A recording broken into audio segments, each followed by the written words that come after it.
Bir banda bo'ldi, to'xtatdim gunohlarimni. Namozni boshlayman, aytaman dedi. Alloh taolo uni qalbiga mana shu qarorni qabul qilishigayoq xotirjamlik bilan xursandchiligini, roziligini to'ldirib qo'yadi. Xotirjam bo'lib qoladi, chunki Alloh taolo yaxshi ko'radi bandasini tavba qilishligini. Unga yordam beradi. Namozga yiqildingiz, eski hayotingizni o'ylasangiz, agar gunoh ma'siyatda bo'lgan bo'lsangiz, qalbingiz ezilib ketadi. Nimani belgisi shu? Alloh sizni qalbingizga iymonni chiroyli qildi, avvalgi hayotingizni xunuk qilib qo'ydi. Buni Alloh soldi qalbingizga. Aytyapmiz-ku, hamma qalb Alloh taolaning qo'lida.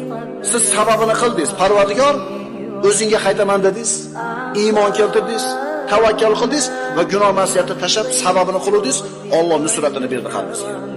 Alloh yordam berdi sizga. Endi Alloh insof bersa biz ham qilarmiz deyotganlar, sen bir qadam bosadi Alloh tomonga, Alloh ikki qadam bosadi.